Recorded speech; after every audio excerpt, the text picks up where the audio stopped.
तो सबसे पहले जो है वो मैं आपसे जो है वो डेटा एनालिसिस की जो बुक हम इस्तेमाल करेंगे, ये पाइथन फॉर डेटा एनालिसिस, ये बुक हम इस्तेमाल करेंगे। ठीक है, इसके अलावा नमपाई पांडास के लिए जो है एक और बुक है जिसमें हमारे पास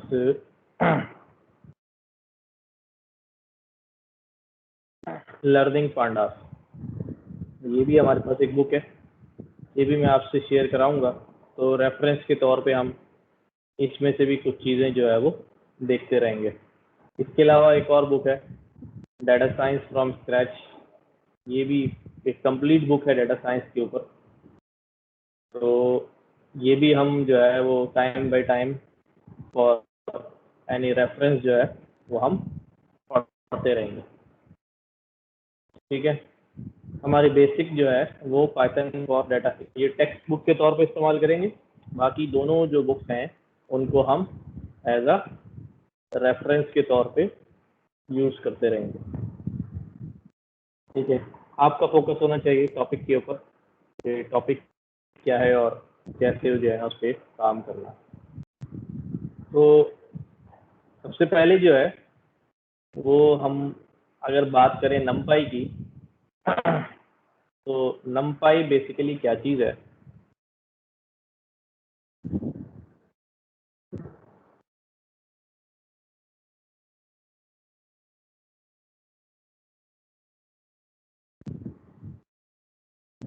ठीक है,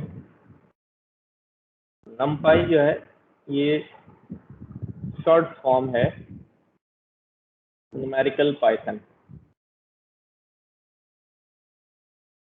न्यूमेरिकल पाइथन जैसा कि हमने न्यूमेरिकल का वर्ड तो हमने सुना होगा अपनी प्रीवियस क्लासेस के अंदर, कॉलेज में, यूनिवर्सिटी में, इवन कि स्कूल लेवल पे भी, कि न्यूमेरिकल जो है ना वो क्या चीज़ है। ठीक है, ये भी आपके पास न्यूमेरिकल कैलकुलेशन होती है। ठीक है, ये नमपाई के अंदर जो है वो की जा सकती है। जितने भी हमारे रिसर्चर्स हैं, डाटा साइंटिस्ट हैं और कंप्यूटर साइंस के अंदर जितनी भी कैलकुलेटेड रिसर्च पे जो लोग काम करते हैं, वो मोस्ट ऑफ द पीपल जो है वो नमपाई का इस्तेमाल करते हैं, न्यूमेरिकल पाइथन। ठीक है, ये क्यों इस्तेमाल करते हैं, इसका सबसे इम्पोर्टेंट सवाल है। इस्तेमाल तो करते हैं, क्यों इस्तेमाल करते हैं?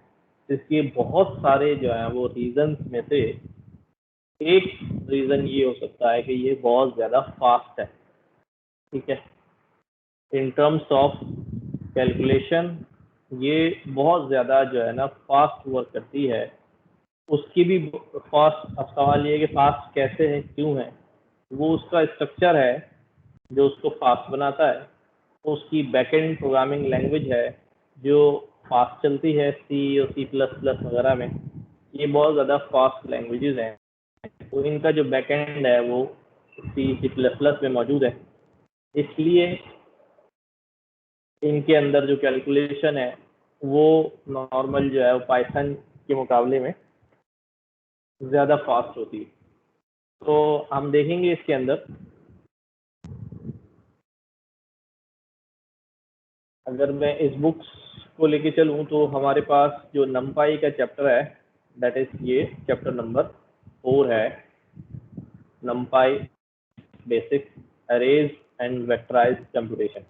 ठीक है, तो हम भी यहीं से शुरू करते हैं। पहले इंट्रोडक्शन में मैंने नोटबुक्स जो है वो आपके लिए यहाँ रखी हुई हैं।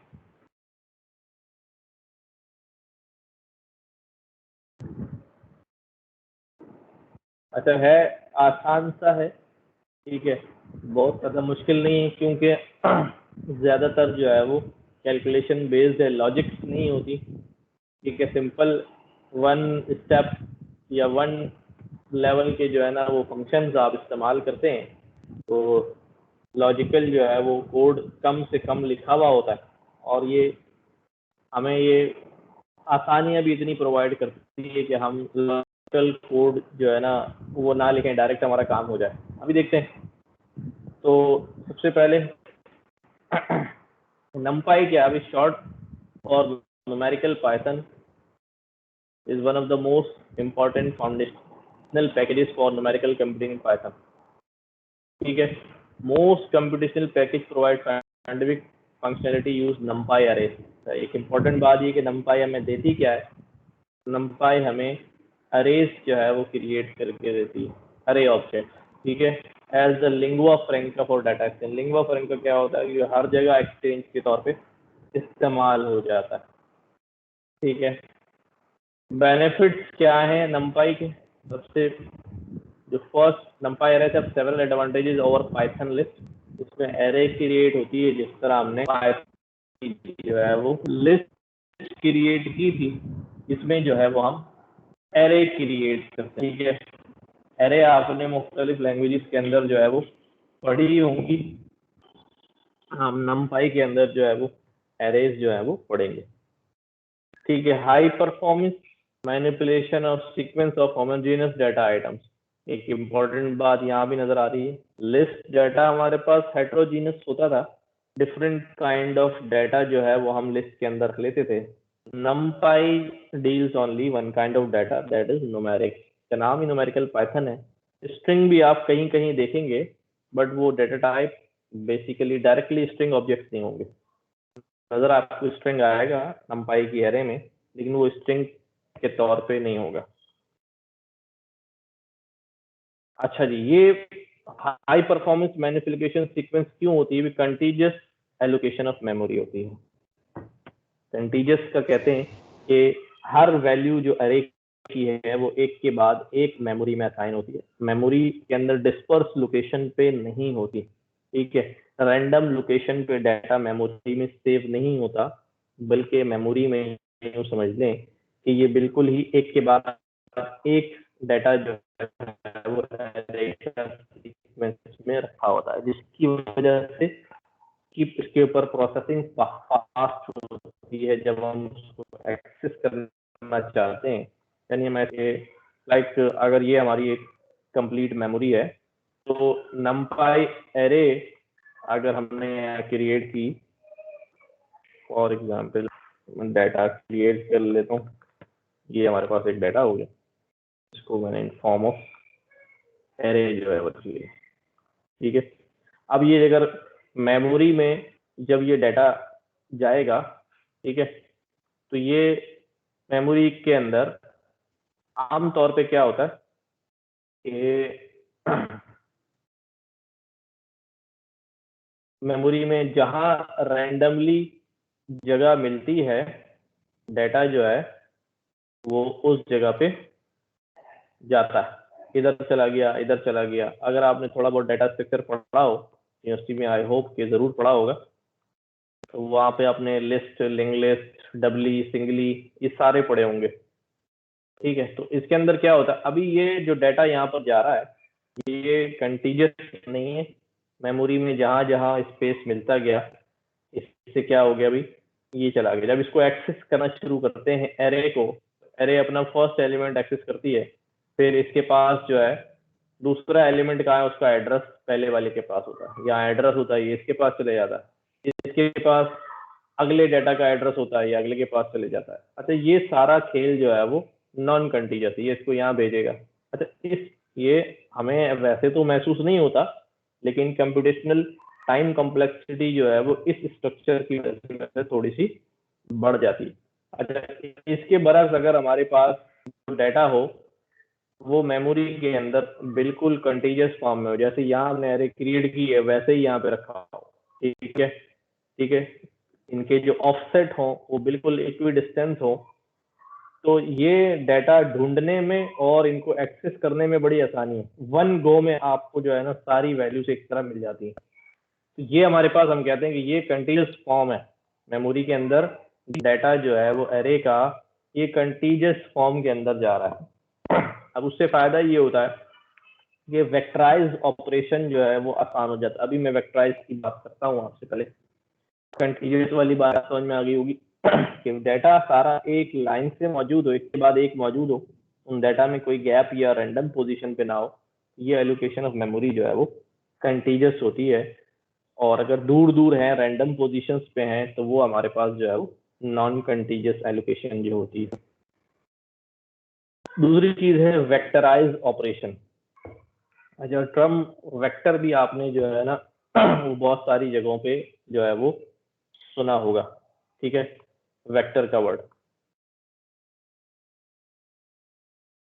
वेक्टराइज ऑपरेशन क्या चीज होती है? अब अगर मैं थोड़ा सा आपको पीछे जाके और एक्सप्लेन कर दूं कि हमारे पास जो है वो अगर 2D सरफेस है, ठीक है, हम एक वेक्टर जो है वो यहाँ बनाना चाहते हैं कि भाई एक हमारे पास जो है ना 4 5 है, ये कोई पॉइंट है, ठीक है, जिसको मैं कह रहा हूँ कि भाई ये ओरिजिन से जो है ना वो यहाँ तक।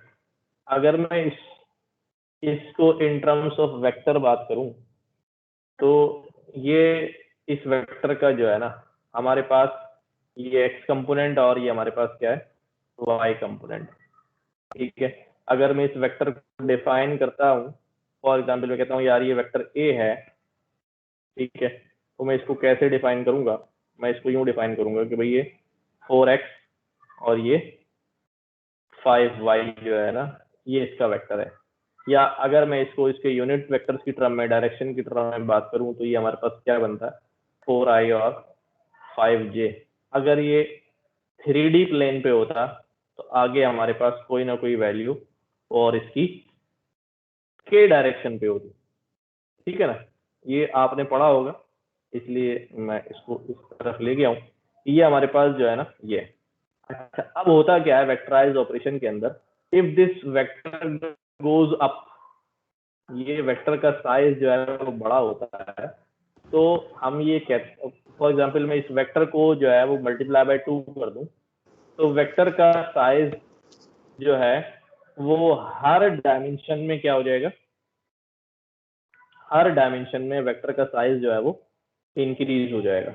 यानी इसकी आई डायरेक्शन में भी, जे डायरेक्शन में भी और के डायरेक्शन में भी। एक दफा ही हमने सिर्फ वेक्टर को क्या कर दिया, 2 से मल्टीप्लाई करा दिया, तो ये वेक्टर अगर बढ़ गया है, ओवरऑल मैग्नीट्यूड ऑफ वेक्टर जो है, ओवरऑल मैग्नीट्यूड ऑफ वेक्टर जो है अब हमने डबल कर दी है, तो हम देखते हैं कि इसकी हर डायरेक्शन में जो है वो क्या हो गया, मल्टीप्लाई हो गया, हर चीज जो है मल्टीप्लाई हो गई। तो बिल्कुल नंपाई एरे जो है इसी तरह वेक्टराइज ऑपरेशन जो है ना हमें परफॉर्म करके देती है कि एरे को मैं अगर किसी एक स्केलर नंबर से मल्टीप्लाई करूंगा तो it will affect all the members of array, चाहे वो एक हो चाहे वो 10,000 मेंबर्स हो, हर मेंबर ऑफ एरे जो है वो उस एक स्केलर नंबर से मल्टीप्लाई हो जाएगा वन गो में। मुझे लिस्ट की तरह फॉर लूप का इस्तेमाल करके एक एक वेक्टर को एक्सेस नहीं, एक एक एलिमेंट को एक्सेस नहीं करना होगा कि मैं फॉर लूप लगाऊं, एक एक एलिमेंट उठाता रहूं और उसको एक्सेस करता रहूं। अभी हम इसके ऊपर काम भी करेंगे तो वहां में आपको ये बात समझ में आएगी, क्योंकि वेक्टराइज की टर्म यूज करी थी तो आई थॉट इट बेटर कि आपको ये वाली बात जो है वो पता चल जाए कि वेक्टराइज ऑपरेशन क्या है। बूलियन सिलेक्शन, कि बूलियन बेसिस के ऊपर डाटा जो है वो सिलेक्ट किया जाए, इंडेक्स किया जाए, ये जब काम आएगा हम देखेंगे। स्लाइस हो सकती है, जिस तरह हमारे पास लिस्ट जो है वो स्लाइस होती है, उसी तरह हमारे पास ये जो एरे हैं ये भी जो है ना वो स्लाइस होती है। तो ये हर चीज की डेफिनेशन यहाँ लिख दी है मैंने, कंटीजियस एलोकेशन और वेक्टराइज ऑपरेशन और बूलियन सिलेक्शन और स्लाइसेबिलिटी, ठीक है। यहाँ पर एक एग्जांपल जो है वो हमने लिया है, ये to see the benefits of continuous allocation of memory and vectorise operation. इसका बेनिफिट हम कैसे देखते हैं। The following example calculates the time required for the loop in Python to square a list of 100,000 sequential integers. हमारे पास 1,00,000 integer values हैं और हमने उसको सबको स्क्वायर करना है, ठीक है। 1,00,000 वैल्यूज के स्क्वायर एक टाइम कंज्यूम करेगा, सिस्टम तो फिर पास कर लेगा, लेकिन अगर उसकी अपनी अदर टाइम कंज्यूमिंग के रेस्पेक्ट से देखें तो फिर भी उसको टाइम लग रहा होगा। हमने यहाँ सिंपल सा फंक्शन जो है वो बनाया है, स्क्वायर्स का फंक्शन है, इसके पास वैल्यूज आएंगी ये फंक्शन क्या करेगा, ये फंक्शन उन वैल्यूज को आइट्रेट करेगा 1 by 1 और जो जो वैल्यू आती रहेगी उसका स्क्वायर करके इस रिजल्ट की एम्प्टी लिस्ट के अंदर भेजता रहेगा और फाइनली इस एम्प्टी लिस्ट को हमें रिटर्न कर देगा। ठीक है। अच्छा, यहाँ ये फंक्शन हमने बना लिया, फंक्शन सबको समझ में आ रहा होगा, कोई पुरानी चीज है बिल्कुल। यहाँ पर हमने स्क्वायर के लिए एक लिस्ट जो है वो क्रिएट कर ली है, 100,000 नंबर्स की रेंज क्रिएट कर ली है। अब हम ये स्क्वायर जो है इस फंक्शन टू स्क्वायर जो है ये इसको पास आउट कर देंगे। यहाँ हमने एक मैजिक फंक्शन इस्तेमाल किया है, परसेंटेज टाइम इट, और स्क्वायर्स का फंक्शन कॉल किया, उसको ये डाटा एज अ आर्गुमेंट जो है वो पास ऑन कर दिया। ठीक है, बात समझ में आती है? अच्छा जी, मैं इसको ये हमने काम किया है। अब हमने ये स्क्वायर का फंक्शन कॉल किया, इसको ये 1,00,000 वैल्यूज जो है वो की लिस्ट जो है वो प्रोवाइड कर दी है और इसने जो है ना अपनी कैलकुलेशन जो है वो शुरू कर दी। लेकिन टाइम ले रहा है क्योंकि 100,000 वैल्यूज हैं, ज्यादा होती हैं। अभी इसका आउटपुट आएगा।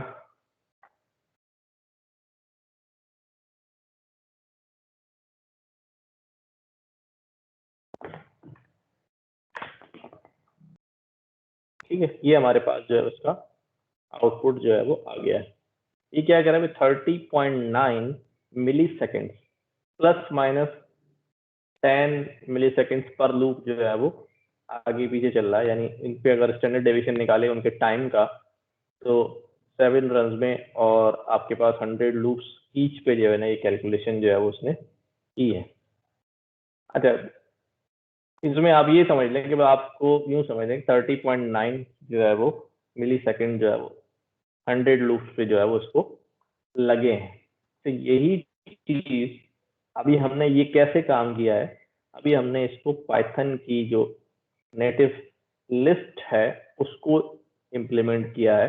अभी हमने नंपाई का इस्तेमाल नहीं किया, तो इसने इतना टाइम लिया है इस ऑपरेशन को परफॉर्म करने में। अच्छा, ये भी फास्ट है, ऐसा नहीं है कि बहुत कम है। ठीक है, कि 100,000 नंबर्स का 1,00,000 नंबरों का स्क्वायर करके उसको वापस लिस्ट में अपेंड करना और सारी चीजें जो है ना वो सारे ऑपरेशंस करना, ये भी फास्ट है।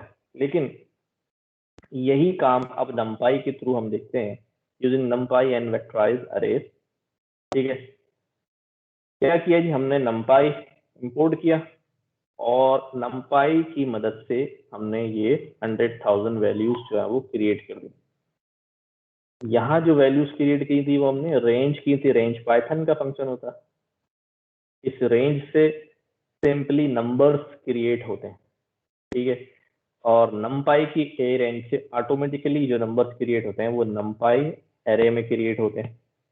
अभी हम ए रेंज का हम इस्तेमाल भी करेंगे। अभी थोड़ी सी फास्ट चीजें हैं, अभी आप सिर्फ इस कॉन्सेप्ट को, इस बात की जस्टिफिकेशन के लिए कि numpy हम क्यों यूज करते हैं, तो हम ये इतना सारा काम अभी कर रहे हैं। हम ये सारी चीजें सीखेंगे, numpy के फंक्शन भी सारे भी।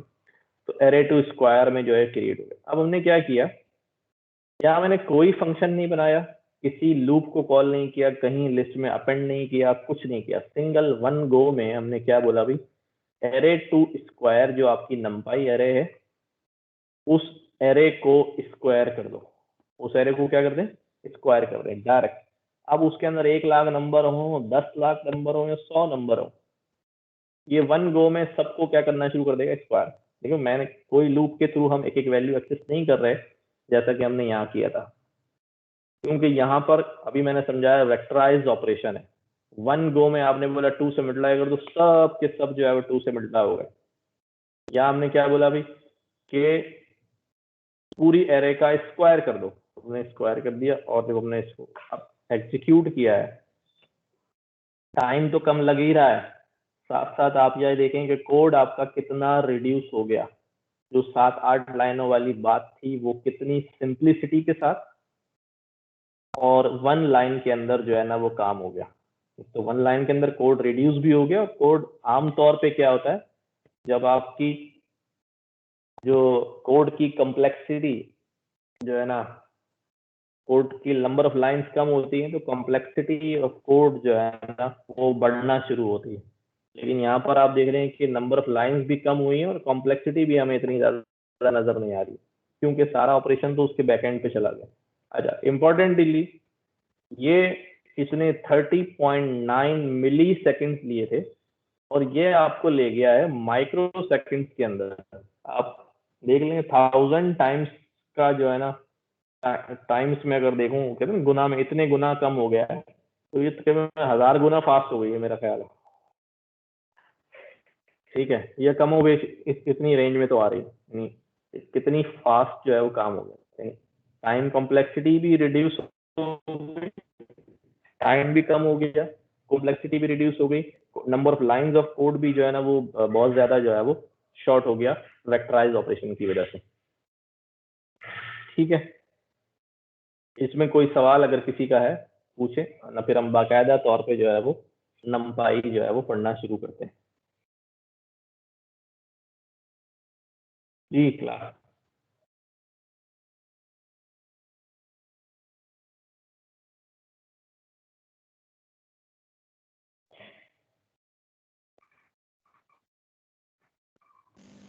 सर अब अगर हमने किसी भी ऑपरेशन का टाइम देखना हो तो ये टाइम इट लिखेंगे सर हम?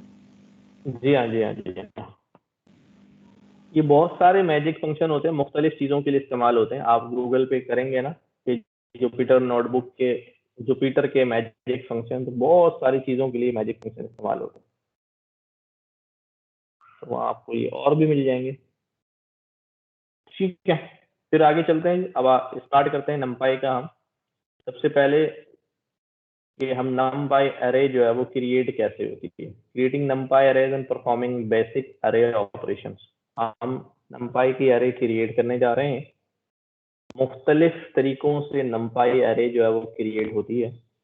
ठीक है, इसमें मेथड 1 जो है उसमें मैंने लिखा है कि अ numpy array can be created using multiple techniques. The following code creates a numpy array object from a Python list. अब हम Python list को हम पढ़ के आए हैं, उस लिस्ट को numpy array में कन्वर्ट कर लेंगे। तो हमने क्या किया, हमने सबसे पहले हमने क्या किया भी import numpy as np किया हुआ है। अब हमने np का फंक्शन इस्तेमाल किया अरे का।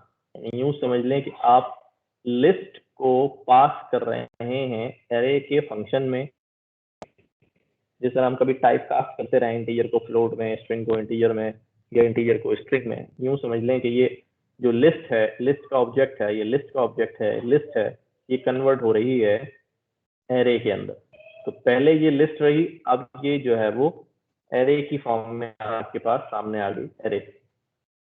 ठीक है, यहाँ मैं कोई वेरिएबल भी लिस्ट का पास कर सकता हूँ, मैं डायरेक्ट लिस्ट पास कर दिए तो ये हमारे पास जो है वो एरे आ रहा है, बाकायदा एरे ऑब्जेक्ट जो है वो लिखा हुआ आ रहा है।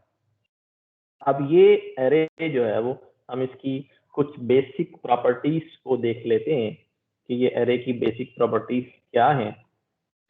हम टाइप ऑफ एरे मालूम कर सकते हैं, साइज ऑफ एरे मालूम कर सकते हैं, शेप ऑफ एरे शेप मालूम कर सकते हैं, डाटा टाइप, उसके अंदर जो एलिमेंट्स हैं उनकी टाइप मालूम, डाटा मालूम कर सकते हैं। तो हमने सबसे पहले क्या किया, एरे की टाइप बता दो भाई। जब टाइप में गया तो उसने बोला कि नम पाई की ये एन डायमेंशनल एरे है, नम पाई की ये एन डायमेंशनल एरे है। अच्छा, एन डी एरे, इधर मैं एक टर्म यूज कर रहा हूँ डायमेंशन। ठीक है, तो अभी हम इस पे डिटेल में डिस्कस करेंगे कि डायमेंशन जो है वो क्या चीज होती है। तो इसकी टाइप नमपाई की एन डायमेंशन एरे है। साइज इसका क्या है, साइज के अंदर जो है ये आपको बताता है कि कितने एलिमेंट्स जो हैं वो इस एरे के अंदर मौजूद हैं। सेम काम जो है वो लेंथ का फंक्शन भी करता है। अभी लेंथ और साइज को भी मैं डिस्क्राइब करूंगा, दोनों सेम काम करते हैं बट इसमें डिफरेंस जो है वो क्या है। एरे 1 की डाटा टाइप, अच्छा ये खुद तो नमपाई एरे है, खुद क्या है ये नमपाई एरे है, इसमें जो डाटा है वो किस टाइप का है। तो हम क्या निकालेंगे, एरे 1 की डाटा टाइप, तो इसने बता दिया हमें इसमें डाटा जो है वो इंटीजर ऑफ 32 बिट्स है। ठीक है, तो ये अभी हमने क्या निकाल लिया, इसमें हमने एरे की टाइप चेक कर ली, एरे का साइज चेक कर लिया, एरे की डाटा टाइप चेक कर ली, एक टेस्ट एरे भी यहाँ बनाया हुआ है। ये हमारे पास हमने देखा कि ये एक एलिमेंट जो है वो यहाँ पर क्या है, इंटीजर नहीं है, बाकी सारे एलिमेंट्स जो हैं वो इंटीजर है। ठीक है, तो इन दिस केस हमारे पास डाटा जो हमें व्यू हो रहा है वो हमें वैसा ही व्यू हो रहा है जैसा कि हम देख रहे हैं, लेकिन हर वैल्यू के बाद जो है वो डॉट लगा हुआ है। इसका मतलब क्या है, इसका मतलब ये है कि अगर एक भी एलिमेंट जो है वो फ्लोट का हो गया है तो directly all the array members जो है वो क्या बना दिए उसने, फ्लोट बना दिए। यूं समझ लें कि फ्लोट को एरे के अंदर जो है वो डोमिनेंस जो है वो हासिल है कि ये अगर एक भी फ्लोट है तो सारे मेंबर जो है वो फ्लोट हो जाएंगे। अब हम इसकी डायमेंशन को भी चेक करते हैं कि भाई डायमेंशन क्या चीज है। And dimension returns the dimension of the array, ये कितने डायमेंशन एरे है। हमने जब इसको चेक किया तो इसने हमें रिटर्न किया 1, कि ये वन सर मेरा एक क्वेश्चन है सर। सर ये जो डाटा टाइप है ये आप कोई भी नंपाई का फंक्शन कॉल करेंगे तो ये उसके साथ लिखा आ जाता है?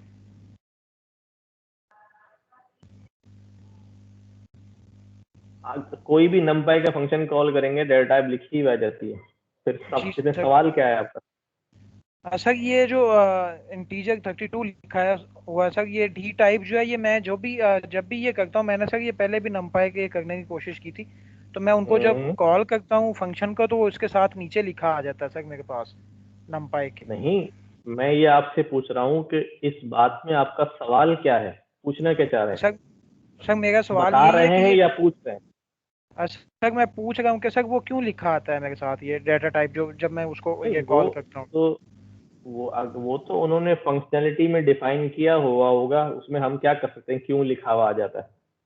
ठीक है ना, वो उन्होंने फंक्शन में डिफाइन किया होगा कि भाई ठीक है फंक्शन का आउटपुट भी दे दो, उसके डेटा टाइप भी दे दो, तो हम क्या कर सकते हैं उसके अंदर। आपको अच्छा नहीं ओके। लगता वो? नहीं सर वो कोई लॉजिक तो होनी चाहिए ना, पता चल जाए कि ये है कि लिखा क्यों, अगर कोई पूछ लेता कि भाई ये क्यों है। फंक्शन रिटर्न कर रहा है, हमने तो फंक्शन बनाया नहीं ना, उन्होंने बनाया, तो वो उसी के रिटर्न हो रहा है, हम उसको उसी तरह पढ़ना शुरू कर देते हैं। Okay sir. अच्छा, अब हमने यहाँ पर चेक करी कि भाई हमारे पास क्या है, डायमेंशन जो है ना, चेक की हमने, ये 1 आ रही है। अब हम चलते हैं, डिस्कस करते हैं कि भाई हमारे पास डायमेंशन जो है वो क्या चीज होती है। ठीक है, जब हम एरे बनाते हैं, ठीक है, तो कोई भी आप एरे बनाएंगे, अब मैं उसके अंदर अगर वैल्यूज जो है वो डालना शुरू कर दूं, ठीक है, ये एरे जो है ये हमारे पास वन डायमेंशनल एरे। ठीक है, तो इसको जब भी मैं वन डायमेंशनल एरे पढ़ूंगा तो ये सिर्फ वन डायमेंशनल है। डायमेंशन का मतलब क्या होता है? डायमेंशन का मतलब होता है नंबर ऑफ प्लेन्स इन्वॉल्व। जैसे अभी मैंने आपको एक वेक्टर बना के दिखाया था, ठीक है, कि ये आपके पास, अब इसमें 2 प्लेन इन्वॉल्व हो गए, एक एक्स प्लेन और एक आपके पास वाई प्लेन। ये हमें पता है वाई प्लेन है, ये हमारे पास जो है ना एक्स प्लेन है। 2 प्लेन इन्वॉल्व होगा, तो अब इस 2 प्लेन के ऊपर जो भी चीज आएगी वो कितनी डायमेंशनल होगी? वो 2D होगी, 2 डायमेंशनल होगी। अगर हमारे पास कोई 3D जो है ना प्लेन बन जाए, तो अब 3D में अगर कोई चीज लाए करेगी, फॉर एग्जाम्पल अब ये 3D बन गया और एक कोई चीज यहाँ लाए कर रही है, तो ये हमारे पास क्या होगी? ये हमारे पास 3D होगी। तो जितने प्लेन्स इन्वॉल्व होंगे उतनी हमारी डायमेंशन होगी। अच्छा, ये तो हो गई थोड़ी सी मुश्किल बात। आसान बात हम ये करते हैं कि हम एक मैट्रिक्स बना लेते हैं। मैट्रिक्स के अंदर हमने जो है वो वैल्यू लिखना शुरू कर दी। ठीक है, मैट्रिक्स सबने पढ़ा हुआ होगा। ठीक है, तो हम ये मैट्रिक्स बनाना शुरू कर दी। अब ये जो मैट्रिक्स है, अब इसके अंदर जो है वो कितने प्लेन इन्वॉल्व हो गए। अब ये y भी हो गया है और x भी हो गया है। ठीक है, x और y। अब इसके अंदर जब मैट्रिक्स को हम डिफाइन करते हैं तो हम मैट्रिक्स का बताते हैं ऑर्डर या उसकी शेप, जो हमारे पास क्या होती है, रो और कॉलम्स। हमारे पास यहाँ 2 रो हैं। ठीक है, और ये हमारे पास 2 रोज है और ये हमारे पास 2 कॉलम्स है। तो हम कह सकते हैं कि इस मैट्रिक्स का जो ऑर्डर है वो क्या है, 2x2 है। ठीक है, या इस मैट्रिक्स की शेप जो है वो कितनी है, 2, 2 है। अब इसके अंदर शेप के अंदर कितने एलिमेंट्स इन्वॉल्व हो रहे हैं, 2 एलिमेंट्स इन्वॉल्व हो रहे हैं। ये भी ये बता रहे हैं कि ये 2 डायमेंशन है। अगर इसकी शेप में 3 एलिमेंट्स आ रहे होंगे तो वो भी आपको बताएंगे कि 3 डायमेंशनल है। अगर इसकी शेप में 1 एलिमेंट आ रहा होगा तो वो आपको बता रहा होगा कि ये 1 डायमेंशनल है। अच्छा, ये अभी हमारे पास जो है वो 2D की मैंने बात कर ली। अगर हमारे पास जो है मामला 3D के अंदर चला जाए, ठीक है, 3D में कैसे चला जाए भाई, एक हमारे पास, मैं इसको यूं करता हूँ, एक हमारे पास ये मैट्रिक्स हो गया। 3D क्या होता है, 3D is the combination of more than 1 2D matrix. 3D is the combination of more than 1 2D matrix. अब ये मैं यहाँ लगाते जा रहा हूँ, इसको थोड़ा सा चेंज कर दूं, मैं पीछे लगा देता हूँ। ठीक है, ये हमारे पास एक के बाद एक मैट्रिक्स जो है वो लगती जा रही है फ्रेम की तरह। ये हमारे पास 3D बनता जा रहा है। ठीक है, इसके अंदर क्या क्या प्लेन्स इन्वॉल्व हो गए, इसके अंदर आपके पास एक ही आपका वही एक्स प्लेन हो गया, एक ही आपका वाई प्लेन हो गया, और एक आपकी ये वाली डायरेक्शन हो गई जो इधर जा रही है, यानी 3D प्लेन 3 डायरेक्शन में जा रहा है। ये हमारे पास अब क्योंकि 3 प्लेन इन्वॉल्व हो गए तो ये हमारे पास क्या हो गया, 3D हो गया। ठीक है, इसी तरह हमारे पास जो है वो 4D भी होगा, 5D भी होगा, 6D भी होगा, एंड सो ऑन। क्योंकि अच्छा, एरे की शक्ल में अब जो बात करने जा रहा हूँ वो बड़ी इंपॉर्टेंट है। ये तो हम मैट्रिसेस की बात कर ली कि यहाँ पर 3D और जो है ना वो सारी बनेंगी। एरे एरे की जब वो बात कर रहे हैं तो एरे के नाम पे आ रहा है एन डायमेंशनल के। एरे की जो है वो डायमेंशन क्या होगी, एन डायमेंशन होगी। अच्छा, एरे खुद जो है, इस बात को जरा समझिएगा, अजीब सी बात लगेगी, एरे खुद जो है वो 1 डायमेंशनल होता है। ठीक है, एरे का कोई प्लेन नहीं होता, कोई एक्स या कोई वाई नहीं होता, ये 1 डायमेंशन होता है। अच्छा, कोई नंबर अगर लिखा हुआ है, सिर्फ नंबर, उसके आगे ब्रैकेट्स नहीं लगे हुए हैं, ठीक है, ये ब्रैकेट्स अगर इसके नहीं लगे हो, नंबर लगे हो, तो ये 0 डायमेंशनल होता है। यानी इसकी कोई जो स्केलर वैल्यू होती है जिसकी कोई डायरेक्शन नहीं होती, तो ये 0 डायमेंशनल होता है। ठीक है, अब ये अगर आपके पास एरे फॉर्म में आ गया है, ये आपके 1 डायमेंशनल हो गया। अच्छा, इसके अंदर 2 मेंबर आ गए, तीसरा मेंबर आ गया, छठा में और मेंबर्स जो है ना इस एरे में ऐड होते जा रहे हैं। ठीक है, अच्छा, इन टर्म्स ऑफ मैट्रिक्स की लैंग्वेज में बात करूं तो ये हमारे पास 1 डायमेंशनल ही है। लेकिन इन टर्म्स ऑफ एरेज बात करूं तो इसके अंदर जितने मेंबर्स हैं वो एरे की जो है ना डायमेंशन भी कहलाते हैं, एरे की डायमेंशन कहलाते हैं। ठीक है, एरे की डायमेंशन कहलाते हैं। तो आपके पास ये अगर 5 मेंबर्स नजर आ रहे हैं तो आप ये भी कह सकते हैं कि ये एरे की अपनी, एरे खुद तो 1 डायमेंशन है लेकिन उसकी अपनी जो है वो 5 डायमेंशन है। यानी जिस तरह मैंने आपको अभी एक वेक्टर ड्रॉ करवाया था, यहाँ पर मैंने आपसे कहा था इसमें आई है, जे है, के है। ठीक है, तो एक वेक्टर जो यहाँ रिप्रेजेंट हो रहा था 2 4 5, ये आपके पास 3 वैल्यूज थी, तो मुझे ये समझ में आ रहा था कि ये 3 वैल्यूज जो हैं वो उसकी 3 डायमेंशंस को बता रही हैं कि x डायमेंशन कितनी है, y डायमेंशन कितनी है, z डायमेंशन कितनी है। लेकिन ये है एक पूरा वेक्टर। अगर इसके अंदर 5 वैल्यूज आ जाएंगी तो आप अज्यूम करेंगे कि ये 5 डायमेंशंस को जो है ना, एरे की 5, एरे खुद क्या है, 1 डायमेंशन है, या इसको, तो ये इसकी 5 डायमेंशन कहलाएंगी।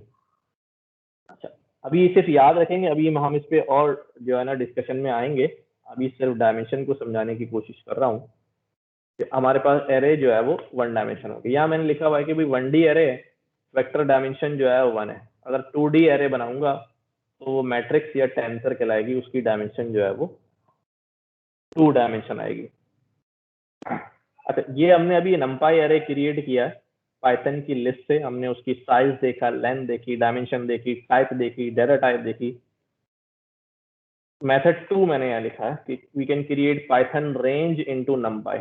अभी पाइथन की लिस्ट से हमने नंपाई एरे बनाया, अब रेंज से जो है, रेंज को जो है उसी नंपाई एरे में पास कर दिया, तो ये क्या करेगा, आपको एरे में कन्वर्ट कर देगा। रेंज खाली नंबर जनरेट करता है, आपको याद होगा, ठीक है। अगर मैं यहाँ आपको दिखा दूं रेंज 5, तो ये आपको जो है वो नंबर जनरेट करता है। अब फॉर लूप से मैं इसमें वैल्यू निकाल लेता हूँ अगर, तो वो सिर्फ नंबर्स आते हैं, लिस्ट विस्ट नहीं आती। तो ये रेंज को मैंने क्या किया, एरे में कन्वर्ट किया, तो इसने एरे बना दी।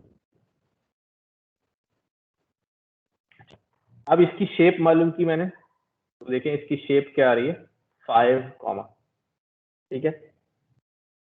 शेप में जितनी वैल्यूज होंगी, ठीक है, जितनी वैल्यूज शेप के अंदर होंगी, ये एरे 1 की शेप बता रहा, हमने या एरे 1 क्रिएट किया था, इसके अंदर कितनी वैल्यूज हैं। तो जब भी आपके पास वेक्टर की शेप मालूम करेंगे, यानी 1 डायमेंशन होगा, तो उसकी शेप हमेशा यूं लिखी हुई आ रही होगी, ठीक है। अगर हमारे पास 2D होगा, ठीक है, तो 2D में हमारे पास जो शेप लिखी हुई आएगी वो रॉ और कॉलम में लिखी हुई आएगी। यानी अगर हमारे पास, मैं यहाँ दिखाऊं पहले, हमारे पास जो है वो 2 3 4 1 2 3 ये हो हमारे पास। तो जब इसकी अगर मैं शेप मालूम करूंगा तो मेरे पास शेप का जो ऑर्डर लिखा हुआ आएगा वो 3 रॉस और 2 कॉलम्स, ये लिखा हुआ आएगा शेप, ठीक है। लेकिन अगर मेरे पास वेक्टर होगा जिसके अंदर बहुत सारी वैल्यूज होंगी, और मैं इसकी जो शेप मालूम करूंगा, तो जितनी वैल्यूज होंगी, 3 2 5 वैल्यूज हैं इसके अंदर, हमेशा यूं लिखा हुआ आएगा 5 कॉमा। जब भी ये शेप लिखी हुई आ रही है, समझ जाएं कि जिसकी भी शेप मालूम कर रहे हैं वो 1 डायमेंशनल वेक्टर है, ठीक है, वो 1D वेक्टर है या 1D एरे है। तीसरा मेथड जो है कि नमपाई की ए रेंज इस्तेमाल कर लें, उससे ऑटोमेटिकली जो है वो आपके पास नमपाई एरे क्रिएट होगी। नमपाई की ए रेंज वो ऑटोमेटिकली, उसको अब एक्सप्लिसिटली कन्वर्ट करने की जरूरत नहीं है एरे के अंदर, तो आपके पास ये क्रिएट हो गए। फिर हमने यहाँ पर वही 3 चीजें जो रेंज में देखी थी कि 0 से स्टार्ट करो, 10 तक ले जाओ, और स्टेप जो है वो 2 का दे दो। इस स्टेप से क्या होगा, दो वैल्यूज। जी सर, ये जो हमने शेप ऊपर मालूम किया सर, वो तो हमने जो ऊपर बनाया था 5 वैल्यूज की जो हमने लिस्ट बनाई थी ऊपर, उसकी थी सर वो A+R1 की। सर ये जो आपने 10 वैल्यूज की बनाई है सर, इसकी भी जब हम शेप मालूम करेंगे तो वो भी 5 ही आएगी? नहीं नहीं, क्यों 5 आएगी, उसमें 10 वैल्यू तो 10 आएगी। मैंने इसको असल में वेरिएबल में सेव नहीं किया, मैं डाल देता हूँ यहाँ पर, मैं इसको एरे 2 कह देता हूँ। अब एरे 2 की मैं शेप यहाँ निकाल देता हूँ। ये मैंने इसको चलाया, मैंने यहाँ बोला भी मुझे एरे 1 की शेप नहीं दिखाओ, एरे 2 की शेप दिखाओ। तो अब कितने दिखाएगा ये, 10 कॉमा। जितने मेंबर्स होंगे वो इस तरह लिखी हुई आएगी, ठीक है। राइट। चलो आगे। अच्छा, यहाँ पर हमने वही रेंज क्रिएट करी, रिवर्स में क्रिएट करनी है, 10 से शुरू करो, 0 तक जाओ, -1 का स्टेप दे दो, तो उल्टी रेंज क्रिएट हो जाएगी। एक फंक्शन हमारे पास लिन स्पेस का होता है, ये लिन स्पेस कहते हैं लीनियर स्पेसिंग। इसको हम ये कह रहे हैं कि भाई 0 से लेकर 10 तक की रेंज में 20 वैल्यूज क्रिएट करो और हर वैल्यू के दरमियान डिस्टेंस इक्वल होना चाहिए। यानी आपको एक 10 मीटर की लंबी रस्सी दे दी है और आपसे कहा गया है कि इसके 20 इक्वल टुकड़े कर दो, 30 इक्वल निशान लगा दो और मुझे बताओ कहाँ कहाँ निशान लगे। तो इससे जो है आपके पास जो वैल्यूज क्रिएट होंगी 0 से लेके यहाँ तक ये 20 वैल्यू क्रिएट होंगी और there will be equidistance, हर वैल्यू के दरमियान डिस्टेंस इक्वल होगा। ठीक है, तो लीनियर स्पेसिंग कहलाती है कि इवन स्पेसिंग है, इवनली डिस्ट्रीब्यूटेड स्पेसिंग है। ये आमतौर पे फंक्शन इस्तेमाल करते हैं हम जब अपनी तरफ से रैंडमली या फेक डाटा जनरेट कर रहे होते हैं कोई कैलकुलेशन करने के लिए। हम कह देते हैं कि भाई 0 से 1 के दरमियान जो है ना आप ऐसा करो यार 500 वैल्यू जनरेट कर दो 0-1 के दरमियान, तो ये 500 वैल्यूज क्रिएट कर देगा। तो अगर हमें बहुत सारा डाटा चाहिए होता है फेक डाटा, तो फिर हम वो इस तरह की चीज़ें जो है वो इस्तेमाल कर लेते हैं। अभी हमने यहाँ पर कहा कि 0 से लेकर 10 तक में 20 वैल्यूज जो है वो क्रिएट कर दो। ठीक है, इसका एक मैथमेटिकल फंक्शन भी होता है, मेरे जहन में फार्मूला भी होता है कि n+1 क्या किस तरह करके जो है ना वो निकलती है। लिन स्पेस का एक्सप्लोर करेंगे तो मिल जाएगा। तो ये हमने मुख्तलिफ तरीकों से अभी देखा कि एरे क्रिएट कैसे होती है। पहला हमने देखा पाइथन लिस्ट को कन्वर्ट किया, रेंज को कन्वर्ट किया, नंपाई एरे को एरे यूज किया, हमने ए रेंज यूज किया। ठीक है, फिर हमने उसकी कुछ बेसिक प्रॉपर्टीज देखी कि नंपाई एरे की बेसिक प्रॉपर्टीज क्या हैं। डायमेंशन के कॉन्सेप्ट को समझने की कोशिश की कि जितने डायमेंशनल हमारे पास एरे होगा वो कैसे हमें दिखाएगा 3 डायमेंशन है या 4 डायमेंशन है।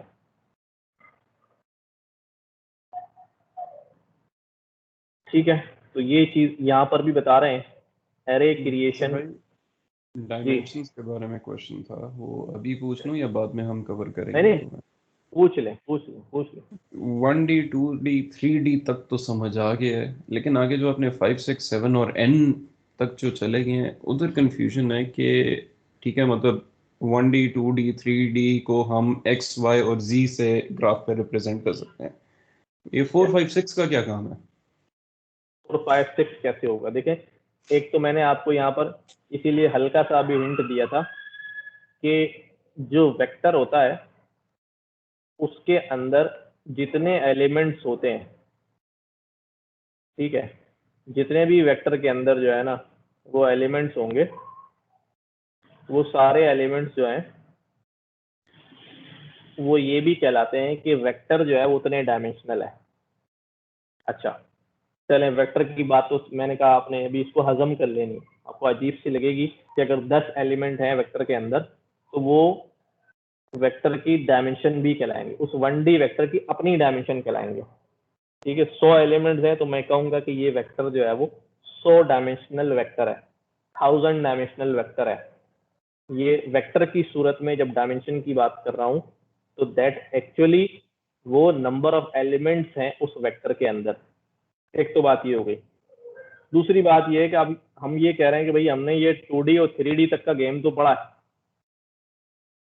4D 5D 6D ये जो है ना कैसा होता है, यही बात है ना, इसको फिजिकली हम कैसे करेंगे। यानी मैं आपको यहाँ पर एक चीज दिखाता हूँ करके कि हमने क्या किया। यहाँ पर मैं एक जो है वो np डॉट एरे का फंक्शन लिया और मैंने यहाँ पर स्केलर वैल्यू डाल दी। ठीक है, अच्छा ये मैंने इसको कोई नाम दे दिया, फॉर एग्जाम्पल इसको नाम q दे दिया। समझिएगा जरा, अब मैं इस q की बोलता हूँ मुझे n डायमेंशन दिखाओ। q की जो है वो n डायमेंशन दिखाओ। ठीक है, तो वो क्या बताता है अभी, स्केलर की डायमेंशन कोई नहीं होती। ठीक है, स्केलर जो है वो फ्री होता है, स्केलर नंबर जो है फ्री ऑफ प्लेन होता है, तो उसकी 0 डायमेंशन होगी। अच्छा इसी चीज को मैं क्या करता हूँ लिस्ट में रख देता हूँ, ब्रैकेट लगा देता हूँ। तो अब 8 जो है वो हमारा कितने डायमेंशन हो जाएगा, 1 डायमेंशन हो जाएगा। अच्छा, अब मैं इसको डबल 2D बनाने के लिए मैं इसको क्या करता हूँ, डबल ब्रैकेट्स कर देता हूँ। ठीक है, अब ये 2D प्लेन के अंदर आ गया, तो ये हमारे पास कितना हो गया, 2 डायमेंशन हो गया। ठीक है, अब मैंने इसी को मैंने कहा 2D ने एक और ब्रैकेट लगा दो, तो ये हमारे पास क्या हो गया, 3 डायमेंशनल हो गया। इसी तरह मैं ब्रैकेट्स बढ़ाते जा रहा हूँ, ये हमारे पास डायमेंशन जो है वो बढ़ाते जा रहा है। तो अगर एक तो बात ये हो गई कि अगर मुझे अपने डेटा को देखना है कितने डायमेंशन है, तो मैं उसके नंबर ऑफ ब्रैकेट जो स्टार्ट में आ रहे हैं, इन ब्रैकेट्स को देखकर भी ये गैस कर सकता हूँ ये कितने डायमेंशनल मैट्रिक्स है। ठीक है, इसी तरह मैं और क्या करता हूँ, लंबे जो है ना को सिलेक्ट करके मैं बहुत सारे लगा देता हूँ। आप यकीन करेंगे ये बताएगा कि ये इतने डायमेंशनल है। अब आप परेशान हो रहे हैं कि भाई ये फिजिकल जो है ना ये किस तरह का होगा।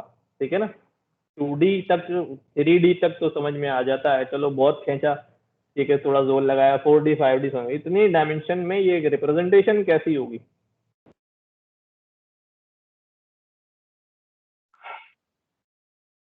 डबल द पॉइंट्स आपकी 1 डायमेंशन हो जाएगी।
अच्छा जी, तो अब ये क्या है कि देख रहे हैं कि हम किस तरह वो जो है ना एक्सिस पे एक्सिस ऐड होते जा रहे हैं, डायमेंशन जो है ना वो इंक्रीज होती जा रही है। अब हमारे पास भी जो डाटा होगा वो मल्टी डायमेंशनल जो है ना वो हो सकता है। तो numpy array भी जो है any number of dimensional data जो है वो सपोर्ट जो है करेगी। ठीक है, कुछ आइडिया हुआ है? ये अभी कंफ्यूजन ही है? नहीं sir, thank you so much, it was very helpful. अच्छा, अब नमपाई की हमने कुछ फंक्शंस तो देख लिए जिससे एरे क्रिएट होती है। कुछ फंक्शन यहाँ पर और हैं। हमने कहा एरे जो है वो सारे लिस्ट को, रेंज को कन्वर्ट कर रहा था, ए रेंज से कन्वर्ट हो रही थी। अब कुछ फंक्शन है, जैसे वंस का फंक्शन है, ये क्या करेगा आपके पास, मैं यहाँ कर देता हूँ फिर। तो हमने किया अभी np डॉट वन, ठीक है। इसको मैंने बता दिया कि भाई 10। अभी क्योंकि हमने 1D पढ़ा है इसलिए वन सिर्फ मैं वेक्टर की शेप दे रहा हूँ, तो अभी सारी जो है वो 1 1 1 क्रिएट कर देगा, ठीक है। अगर मैं इसको कहता हूँ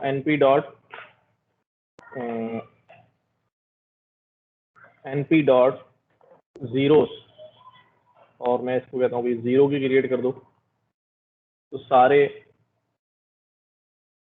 0 क्रिएट हो जाएंगे, ठीक है। फिर हमारे पास empty क्या है, empty क्या करेगा, empty जो है वो आपको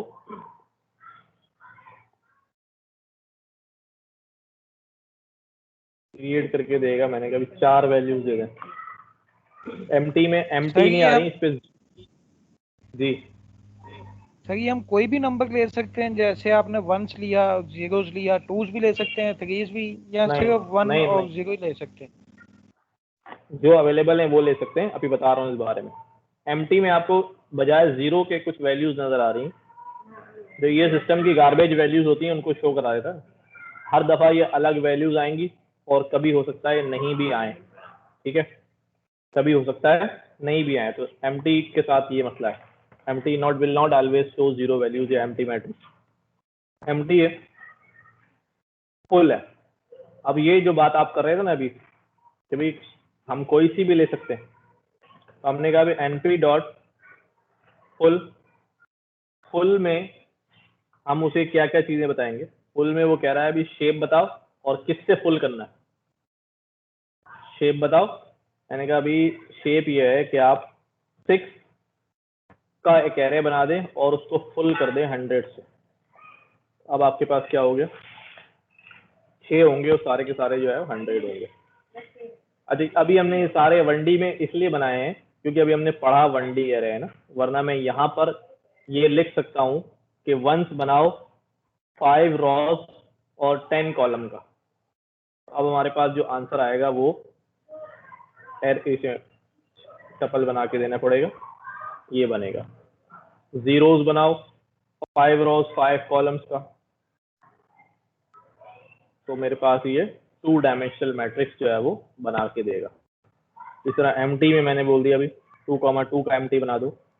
फुल में मैंने बोल दिया कि भाई 3,3 को 100 से फुल कर दो, ये मैंने इसको दिया मैट्रिक्स और उसको दे दिया 100, तो अब 2D भी बन रहा है। इसी तरह कितने भी डायमेंशनल जो है वो एरे क्रिएट कर सकता हूँ इनको यूज करके। अच्छा, हर एक के साथ जो है फंक्शन दिया हुआ like, ones like, zero like, empty like, full like. अच्छा, आई मैट्रिक्स भी होता है, आइडेंटिटी मैट्रिक्स जिसे हम कहते हैं, यूनिट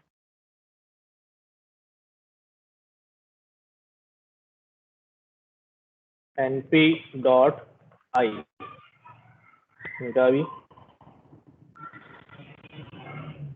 4x4 का आई मैट्रिक्स। तो इसमें ट्रिपल इंटीजर क्या है भाई नाम इसका, आइडेंटिटी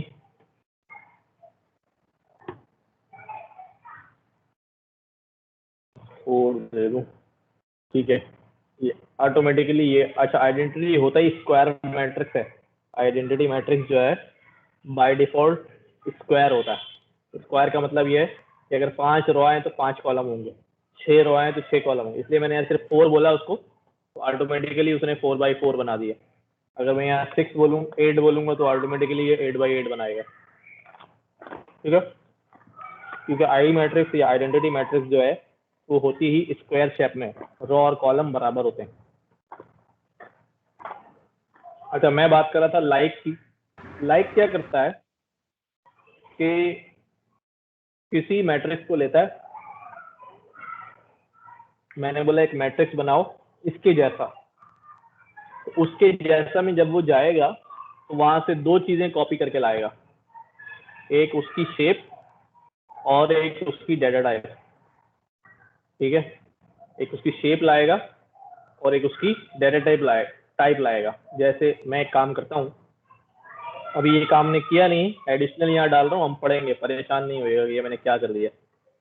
मैं यहाँ पर एक ए मैट्रिक्स बना रहा हूँ, np डॉट ए रेंज, मैंने कहा जी 36 डॉट रीशेप 6x6। ठीक है,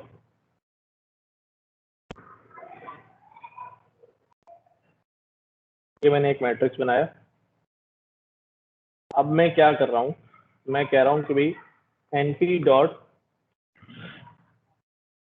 जीरोस बनाओ, जीरो की मैट्रिक्स बनाओ किसके जैसी। अब मैं कह रहा हूँ जीरो नहीं, zeros like, zeros underscore like. Like किसके, लाइक में मैं बताऊंगा किसके लाइक बनाना है ना, ए के जैसा, लेकिन मेंबर सारे जीरो होंगे क्योंकि जीरो लाइक है। वहां से क्या कॉपी होगा, वहां से इसकी शेप कॉपी होगी, 6x6 के जीरो बनेंगे। और डेटा टाइप, अभी सारे इंटीजर हैं इसलिए जीरो भी सारे जो है ना वो इंटीजर होंगे 6x6। तो लाइक में किसी का भी लाइक बना रहे होंगे, जीरो लाइक करें, वंस लाइक करें, एम्प्टी लाइक करें, फुल लाइक करें, तो ये जिसको लाइक करेगा उसकी दो चीजें लेगा, उसकी शेप कि उसमें रॉ कॉलम कितने हैं, और उसकी डेटा टाइप। और एलिमेंट सारे वही होंगे, जीरो है तो सारे जीरो होंगे, वन है तो सारे वन होंगे। क्लियर है बात ही? हाँ जी, ओके करें तो फिर आगे बढ़े। जी सर। सर एक सवाल ये था कि जीरो और वन जैसे आपने यूज किया था, इनका कॉन्सेप्ट या पर्पस समझ में नहीं आया कि क्यों यूज हो रहे हैं। क्या वन और जीरो डायरेक्शन है, ये क्या चीज है? हमें बाज दफा जो है ना डाटा क्रिएट करना पड़ता है। ठीक है, ये ज्यादातर इस्तेमाल होती है जब आप आगे चलेंगे मशीन लर्निंग में वन ऑर्डर इनकोडिंग पढ़ेंगे, तो अगर हमें मैनुअल वन ऑर्डर इनकोडिंग करनी पड़े तो वहाँ मुझे ऐसी मैट्रिक्स चाहिए होती है, चाहिए होगी या ऐसी मैट्रिक्स बनेगी जहाँ पर सारे जीरो होंगे, सिर्फ एक वन होगा। ठीक है, तो हमें ऐसी मैट्रिक्स क्रिएट करनी पड़ती हैं, इस्तेमाल में आएंगी, ऐसा नहीं है कि नहीं आएंगी। या अगर आपके इस्तेमाल में नहीं आ रही तो फिर ऐसा होगा कि लाइब्रेरी ने इस्तेमाल करके फंक्शन बना के रख दिया होगा, बैकएंड पे इस्तेमाल हुआ होगा, लेकिन है जरूर। ठीक है, चलें आगे। जी सर।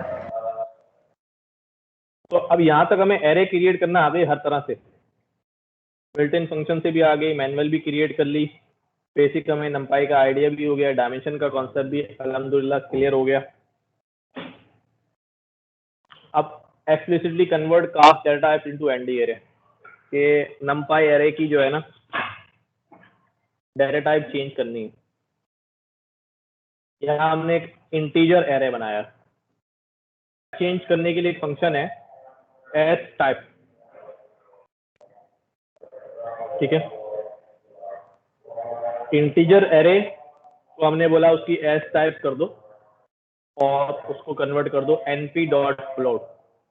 नंपाई का फ्लोट इस्तेमाल कर लें तो इससे भी हो जाएगी, या अगर आप जो है इसको हटा दें और स्ट्रिंग के अंदर जो है वो लिख दें प्लॉट 64, तो दोनों से जो है ना वो काम हो जाता है।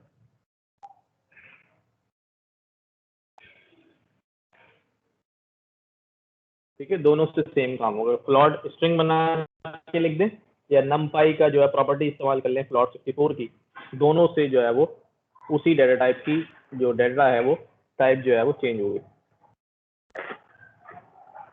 ये समझ आई बात? जी बोलिए। ये 32 और 64 ये थोड़ा सा मुझे डिफाइन कर दीजिएगा। इंटीजर 32 लिखा हुआ है और उसमें फ्लोट कर रहे हैं तो 64 लिख रहे हैं। देखो मेमोरी के अंदर जो है ना, जब भी आप कोई वेरिएबल क्रिएट करते हैं, जैसे आपने पाइथन में बोला भी a = 10, ठीक है, तो ये मेमोरी में जाके कुछ ना कुछ जो है ना स्पेस लेता है। ये वेरिएबल क्रिएट होने से पहले मेमोरी में एक जगह क्रिएट होगी, फॉर एग्जाम्पल इतनी जगह मिल गई इसको, ठीक है। इसके अंदर जो है क्या होगा, ये जो डाटा है इस स्पेस के अंदर आया होगा, ठीक है। और इस जगह का नाम क्या होगा, इस जगह का नाम, इसका जो आइडेंटिफायर है, उसको क्या कहते हैं, वेरिएबल को क्या कहते हैं, आइडेंटिफायर। इस जगह का जो आइडेंटिफायर है वो कौन होगा, वो ये ए होगा। यानी यूँ समझ लें कि इस बिल्डिंग का नाम जो है वो क्या हो गया, इस बिल्डिंग का नाम ए है, जहां पर कौन रहता है, ए रहता है। अच्छा, इस बिल्डिंग का कोई ना कोई एड्रेस भी होगा, इस बिल्डिंग का कोई ना कोई एड्रेस भी होगा, मेमोरी में बड़ा सा एड्रेस होगा। ये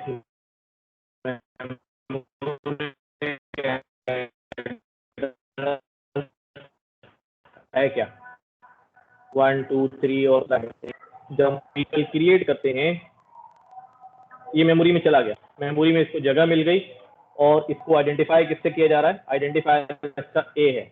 अगर मैं इसका एड्रेस चेक करूं तो मेरे पास कितना बड़ा इसका मेमोरी का एक एड्रेस आ रहा है कि इस जगह पे है। अगर एड्रेस, हम हर बिल्डिंग का एड्रेस तो मालूम नहीं होता, लेकिन बिल्डिंग का नाम मालूम होता है हमें कि ये बिल्डिंग है भाई, फला बिल्डिंग है, फला बिल्डिंग है। उस बिल्डिंग का एक्चुअल एड्रेस हमें मालूम नहीं होता, इससे हमें आइडेंटिफाई कर, नाम से आइडेंटिफाई करना आसान होता है, एड्रेस से भी कर सकते हैं। तो आप जो है आइडेंटिफायर की मदद से वैल्यू को जो है वो एक्सेस करते रहते हैं। जैसे मैं कहूँ ए में क्या पड़ा है, वो ए में 10 पड़ा है, आइडेंटिफायर की मदद से करते हैं। लेकिन सवाल जो आपका था वो 32 का क्या मतलब है, देखें। अब ये जो जगह एलोकेट हुई है, इसके अंदर कितना बड़ा नंबर आ सकता है। मैं आपको ऐसी मिसाल देके समझा रहा हूँ लेमैन की तरह, ताकि आपको बात समझ में आ जाए। एक को जगह आसानी हुई 10, मैंने इतना बड़ा नंबर ले लिया और अब मैं इसको इस एड्रेस में ले जाना हूँ, क्या इस एड्रेस में आ जाएगा, नहीं आ रहा। इसका मतलब जो जगह एलोकेट हुई थी वो जगह कम थी और वैल्यू जो है वो बड़ी आ गई है, मेमोरी ओवरफ्लो हो रही है, ठीक है। इसलिए आप जो है जब डाटा क्रिएट करते हैं बाय डिफॉल्ट, तो वो कोई ना कोई साइज ले लेता है, जगह का साइज ले लेता है कि इंटीजर जो है वो 32 बिट वाला हो। यानी अब उसके पास जो जगह मिलेगी वो यहाँ पर 32 बिट्स की जगह मिल जाएगी। 32 बिट में कितने मिलियन तक की वैल्यू आ सकती है। अगर उससे बड़ी वैल्यू आएगी तो फिर आपके पास जो है ना वो रन टाइम एरर आना शुरू हो जाएगा। तो इसीलिए 32 बिट बना लें। आप अपनी रिक्वायरमेंट के हिसाब से जो है वो जगह सेट करते हैं कि इंटीजर नहीं, कम छोटी वैल्यू चाहोगे 8 बिट का रख लो यार, 64 बिट का बना लो भाई, और बड़ा कर लो। आ रही बात समझ में? तो ये बेसिकली साइज ऑफ मेमोरी है कि इसमें इंटीजर टाइप की वैल्यू है और उसका मेमोरी साइज, उसमें कितनी बड़ी वैल्यू आ सकती है। छोटी तो आ ही जाएगी कि मैंने अगर कह दिया कि 1000 या 3 डिजिट 5 डिजिट 10 डिजिट तक का नंबर आ सकता है, अगर मैं 1 डाल रहा हूँ तो आ जाएगा। लेकिन अगर मेरा नंबर इतना बड़ा हो गया कि वो 10 से 11 डिजिट का बन गया, that would be the problem, वहां पर जो है वो एरर आएगा। समझ में आ गई बात? जी ओके करें तो मैं आगे चलूं? यस सर, समझ आ गई। Very good.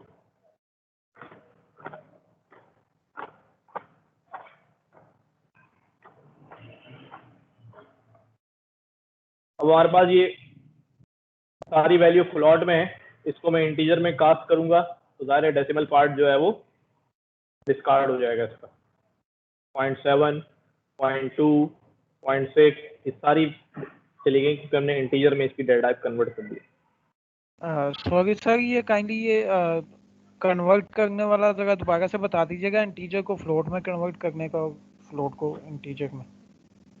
तो ये किया था हमने, इंटीजर हमारी इधर हमारी डेटा की टाइप क्या थी भाई, इंटीजर थी।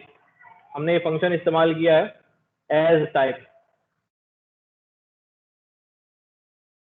ठीक है, और उसको बोला है कि भाई इंटीजर एरे जो हमारी ऊपर वाली ये है इसको क्या कर दो, फ्लोट में कन्वर्ट करके और उसको सेव कर दो फ्लोट एरे में। तो उसने डेटा चेंज करी, ओरिजिनल चेंज नहीं करी है बल्कि रिटर्न करिए चेंज करके और फ्लोट एरे बना दिए। अब हमारे पास जो, मैं यहाँ पर फ्लोट एरे चेक करूँ तो यही वैल्यूज आ रही होंगी, लेकिन सब में पॉइंट्स लगा हुआ यानी फ्लोटिंग पॉइंट हो गई। यहाँ पर पॉइंट्स नहीं थे, डेसिमल नहीं थे, ठीक है।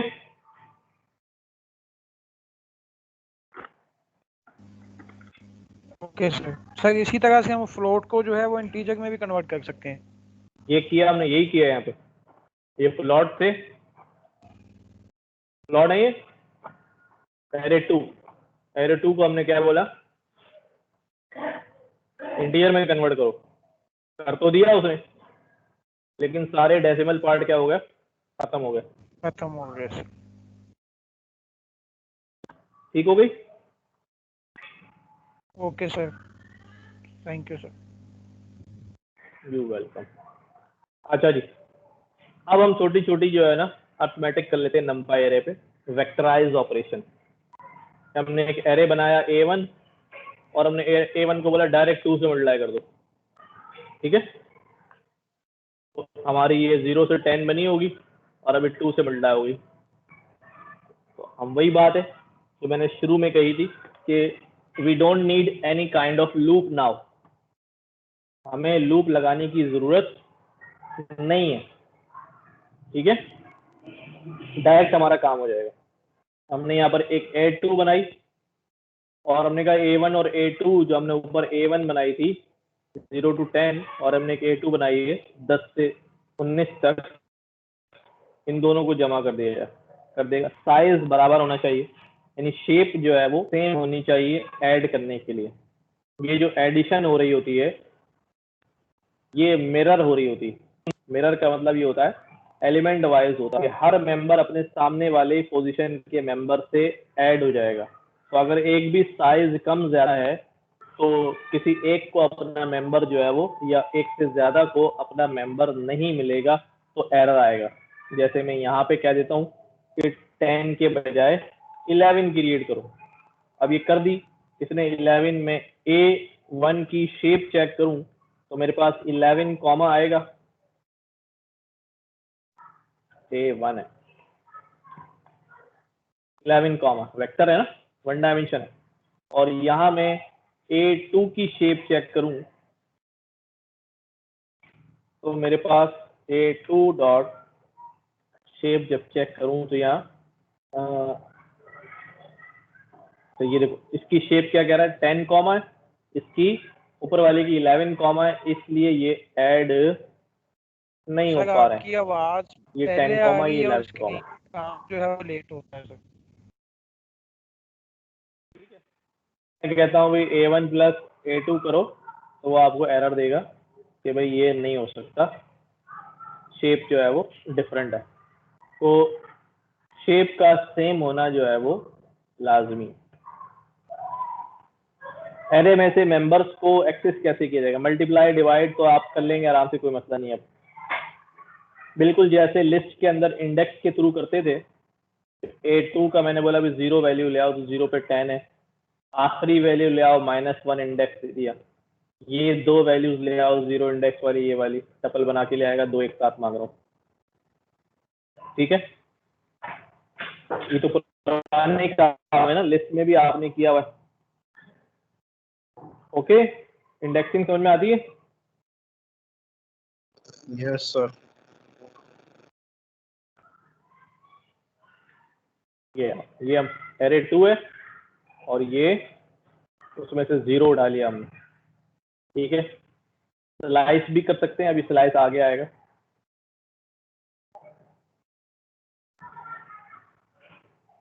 तो अब हम बनाते हैं 2D एरे। 1D तो हमने पढ़ लिया, मैंने आपको थोड़ी बहुत झलक दिखाई थी ऊपर 2D की। 2D के लिए वही किस तरह से हो सकती है, पाइथन लिस्ट जो है उसके थ्रू कर सकता हूँ, या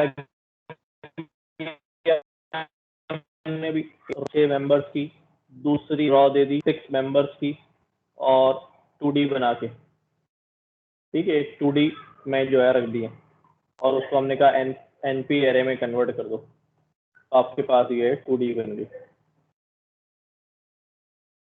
ठीक हो गया। अच्छा, 2D में अगर मैं एक मेंबर रॉ की लेंथ जो है कम कर दूं तो क्या अब 2D बन जाएगा? अब वो क्या कह रहा है कि ये मसला करेगा, लिस्ट बन गया 2D। अगर इसको प्रिंट कराता हूं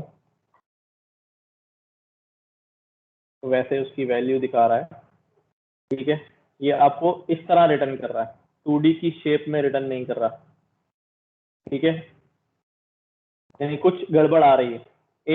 एक मेंबर जो है वैसे 2D नहीं दिखा रहा। होता क्या है कि जैसे पाइथन में 2D लिस्ट बनाने जाओ और एरे का साइज का जो है ना, रॉ के साइज का जो है ना मसला हो, वो अलग ही अंदाज में आपको दिखाता है। याद है, जैसे मैं यहाँ पर ये मैंने एक लिस्ट बनाई और उसके अंदर एक लिस्ट बनाई, मैंने कहा 1 2 3 4, ये मेरी लिस्ट के मेंबर हो गए,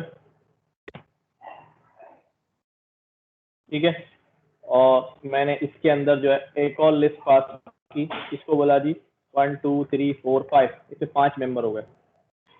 अब मैं इसको कहता हूँ यार प्रिंट करो, लिस्ट बना के 2D लिस्ट बना लो, नंपाई एरे नहीं बना रहा हूँ, लिस्ट बना रहा हूँ। अभी इसको भूल जाए आप, अभी थोड़ी देर के लिए पाइथन की लिस्ट है, पाइथन की लिस्ट है, इसको 2D बनाओ, उसने मैं करके दिखाया, उसने मैं यूं ही दिखा दिया, ठीक है। अब वो क्या कर रहा है, वो अब समझ रहा है कि there is a one list, एक लिस्ट है, उसका 0 मेंबर जो है वो एक और लिस्ट है, और उसका जो 1 मेंबर है वो एक और लिस्ट है। वो इसको 2D शूडी जो है वो समझ ही नहीं रहा, वो इसको 2D वगैरह कंसिडर ही नहीं कर रहा। वो कह रहा क्या, ठीक है, जिस तरह और मेंबर होते हैं लिस्ट में, एक मेंबर 0 पे ये लिस्ट बैठी हुई है और 1 पे एक और लिस्ट बैठी हुई है, कोई बात नहीं, दोनों का आपस में कोई ताल्लुक नहीं। तो लेकिन यहाँ पर जो है जब आप कर रहे होंगे, यहाँ पर 5 मेंबर्स हैं और यहाँ पे 6 मेंबर्स हैं, वो आपको वार्निंग जो है वो दे रहा है कि भाई ये जो है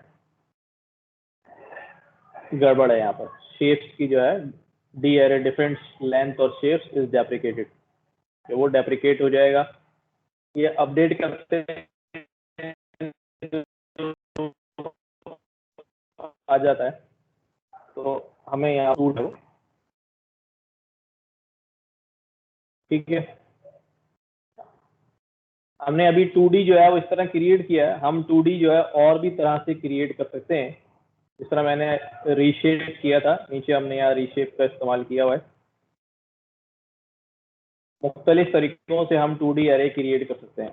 अभी आगे a more convenient and efficient means is to use the numpy arrays का एक फंक्शन इस्तेमाल करें np.reshape। जैसे यहाँ पर देखिए क्या किया, एक 1D एरे बनाई, इसके अंदर 20 मेंबर्स हैं। हम कह रहे तो भाई 1D एरे, तुम क्या हो जाओ, रीशेप हो जाओ, अपनी शेप को चेंज कर लो 4 रॉज और 5 कॉलम्स में, 4 रॉज और 5 कॉलम्स में। अच्छा, रीशेप के लिए जो भी कॉलम की तादाद दे रहे हैं वो नंबर के उनका प्रोडक्ट नंबर ऑफ एलिमेंट के बराबर आना चाहिए, यानी 20 है यहाँ, तो this product must be 4 into 5 20, ठीक है। अगर आप इसको 4 into 4 करेंगे तो ये 4 4 16 हो जाएगा, बाकी एलिमेंट्स नहीं आएंगे, तो ये आपको एरर थ्रो के जो है ना कैन नॉट रीशेप 20, आपको ये 4/5 करना पड़ेगा। तो क्या क्या बन सकती है, 4/5 से 4 1, 20 से 20 हो जाएगा, 20, 1 से 20 हो जाएगा, 10, 2 से 20 हो जाएगा, 2, 10 से 20 हो जाएगा। तो जो जो फैक्टर बन सकते हैं 20 के, सर अब ये स्क्रीन फ्रीज हो गई।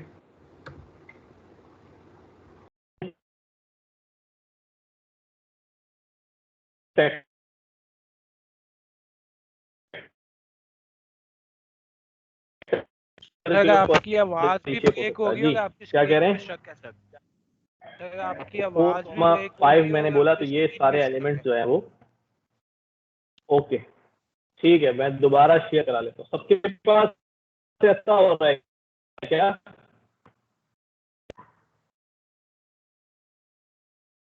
यस सर, आवाज में बहुत डिस्टॉर्शन। समझ नहीं आ रही सर आपकी। आपकी स्क्रीन फ्रीज हुई है। ओके ठीक है, मैं अभी कर लेता हूँ कुछ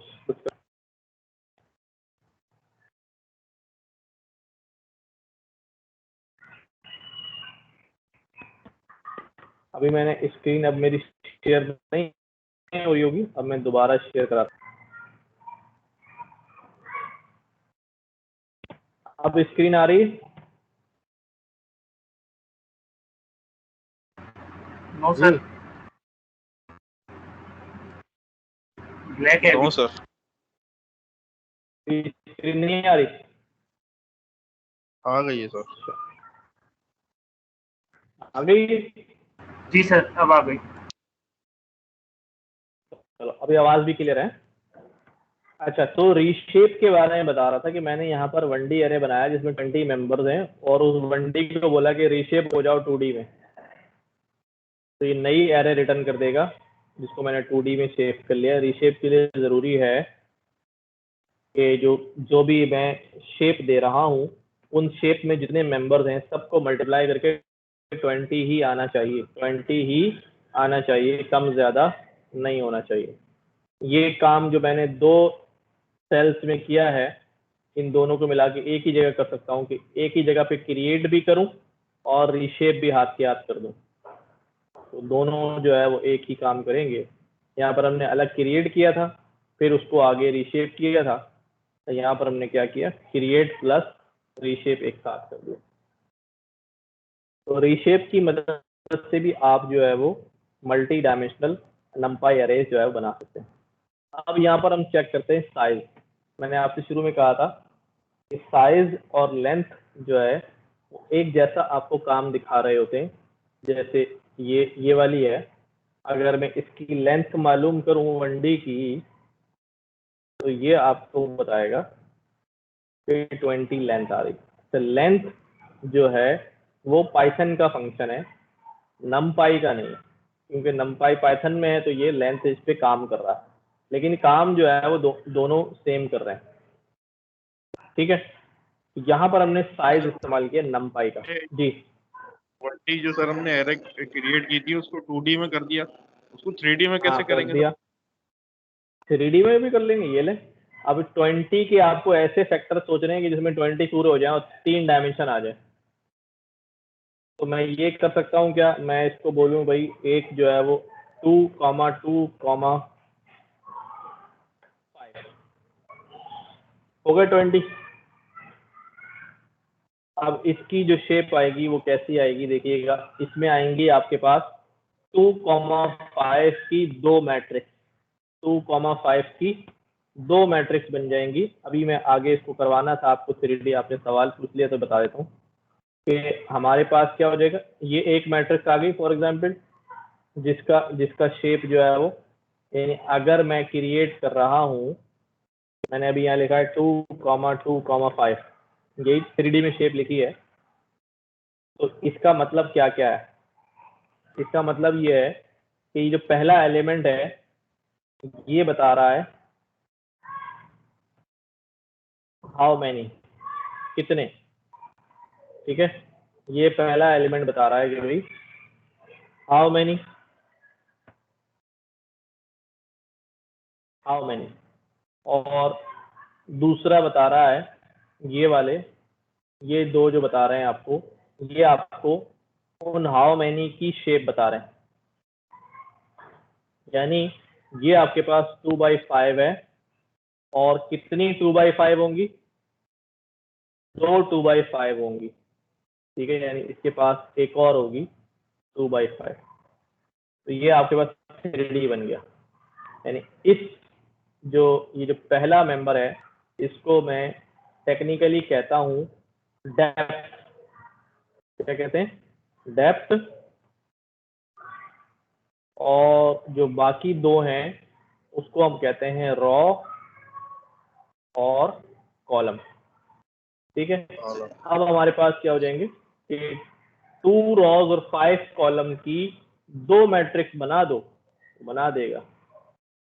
2 रॉज और 5 कॉलम की 2 मैट्रिक्स बना दी। ये आपको ऊपर नीचे नजर आ रही है, बेसिकली ये ऊपर नीचे नहीं होती, एक के पीछे एक होती है। ठीक है, एक के पीछे एक होती है। जैसे ये आपके पास पहली है और ये उसके पीछे दूसरी है, फिर उसके पीछे तीसरी, उसके पीछे सो ऑन, जितनी भी आपके पास डेप्थ होगी उतना काम हो जाएगा। यानी अगर मैं इसको दोबारा चेंज करूं, मैं कहूं यार 5 बना दो और 5 2x2 की बना दो, अब आपके पास शेप कुछ और आएगी। देखिए 2x2 की 1, 2x2 की 2, 2x2 की 3, 4, 5, ये हर एक के पीछे एक है, एक के नीचे या एक के ऊपर नहीं है, स्टैक हुई हुई है, एक के पीछे एक स्टैक हुई है। पहले फ्रंट पे ये तस्वीर नजर आ रही, समझ लो फ्रेम के अंदर, उस फ्रेम के अंदर पीछे एक और तस्वीर है, ये वाली है, फिर ये है, एंड सो ऑन। क्लियर हुई बात? सर इसका मतलब है ये 5 डायमेंशनल है? ये 3 डायमेंशनल है। ये देखें ना, ये 3 डायमेंशन है ना, इसको यूं समझ लें आप, मैं आपको यहाँ दिखाता हूँ। ये हमने 2x2 की एक बनाई और हमारे पास कितनी बनाई है उसने, 5 बनाई है ना, 1 2 3 4 5। अब हमारे पास ये 3 डायमेंशन हो गया ना, ये आपके x हो गया, y हो गया, ये x हो गया, और ये आपकी डायरेक्शन जो है वो z हो गई, 3 प्लेन हो गया। ये आपको वैसे भी पता चल जाएगा कि आपने यहाँ क्या क्या दिया, आपने दिया x y और यहाँ पर आपने दिया हुआ इसकी डेप्थ, यानी कि तीसरा एक्सिस दिया हुआ। जितने नंबर यहाँ पास करेंगे वो उसकी नंबर ऑफ डायमेंशंस को शो करेंगे। ठीक है, और यहाँ ब्रैकेट्स की तादाद भी आपको बता रही है कि ये 3 डायमेंशन है, शुरू और लास्ट में। कोई सवाल? No sir. ओके हो गया। तो 2D, अब यहाँ 2D का साइज मालूम करें, या मैं वही बता देगा 20 आ रहा है, तो लेंथ भी बता रहा था, लेकिन अब यहाँ आपको बताऊं कि साइज के अंदर अगर आप 0 लिखेंगे तो ये आपको बताएगा कि रॉस कितनी है, और 1 लिखेंगे तो ये आपको बताएगा कॉलम कितने हैं, रॉ और कॉलम। शेप अगर निकालेंगे वो तो हमने खुद ही दिया है, शेप उसको 3 डायमेंशनल शेप है। ठीक है, तो मैं इसको वापस 4,5 में ले जाऊं और फिर ये चीजें देखूं, 4,5 और शेप हमारे पास 4,5। ठीक है, अच्छा ये हुआ कि हमने एक कम डायमेंशनल एरे को, जो 1D था, उसको बड़ा ज्यादा डायमेंशन में तोड़ दिया, यानी छोटे से बड़े में चले गए, कम से ज्यादा में चले गए। ऐसा भी हो सकता है कि हम बड़ी डायमेंशन को रिवर्स करें छोटी डायमेंशन में। ठीक है, बड़ी डायमेंशन को रिवर्स करें छोटी डायमेंशन में। जैसे यहाँ एक 1D एरे बनाई, उसको प्रिंट कराया, प्रिंट कराने के बाद हमने क्या बोला, एक 2D एरे बनाओ। ठीक है, 64 का और 8x8, 8 8 64, वो 2D प्रिंट हो गई। अब हमने क्या बोला, 2D जो एरे है उसको रीशेप कर दो, कितने में, जल्दी बताइए, 3 डायमेंशन में। यानी 64 बनाने हैं तो हमने कहा 2 बना दो 4x8 की, 64 पूरे हो जाएंगे तो 3D बन जाएगा। ठीक है, मैं इसको चलाता हूँ आपके सामने, ये देखिए, ये हमारा 1D था, ये हमारी 2D है 64 एलिमेंट्स की, इसको हमने फिर फर्दर जो है वो 3D में कन्वर्ट कर दिया, फ्रंट पे आ गई और ये उसके बैक पे आ गई। ठीक है, तो जो 3D बनाई है इसको मैं दोबारा 1D में ले जा सकता हूँ। दोबारा 1D में कैसे ले जाऊंगा? मैं कहता हूँ भी एरे 3D को रीशेप कर दो। रीशेप में अगर 1D में ले जाना है तो मैं उसको बोलूंगा 1 रॉ नहीं बोलूंगा क्योंकि 1D के अंदर रॉ कॉलम नहीं होता। मैं सिर्फ बोलूंगा 64 जितने मेंबर्स हैं। ये देखो आपको कहाँ पे एरर आ गया? अच्छा 20 वाला एरे 3D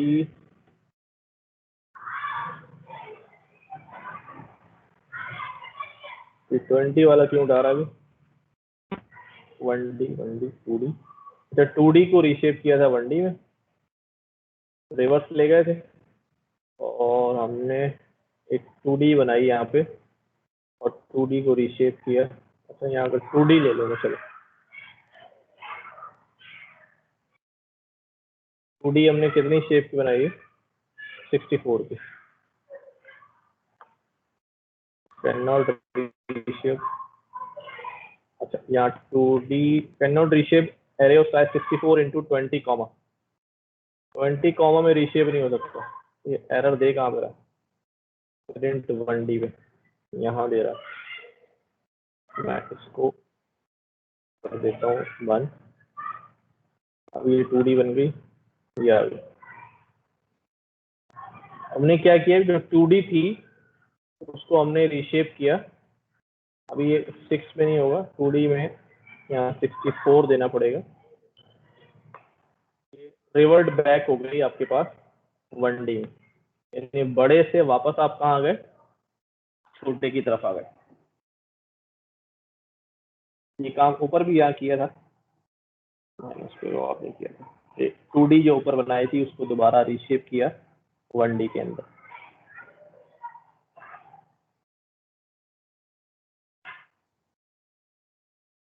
कोई सवाल इसमें?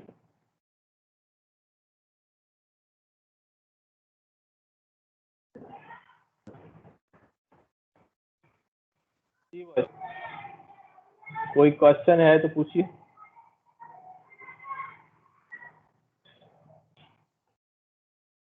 No sir. अच्छा जी, तो मेरे ख्याल से आज के लिए काफ़ी है, बहुत ज़्यादा हो जाएगा पहली नंबर क्लास में। इसको यहीं तक रखते हैं। और हो सकता है काम, लेकिन थोड़ा हाथ साफ कर लें ताकि फिर हम एडवांस जो है वो उसकी तरफ थोड़ा बढ़ना शुरू हो जाए। कोई क्वेश्चन है तो कर लें, वरना फिर एंड करते हैं। आज काफ़ी है।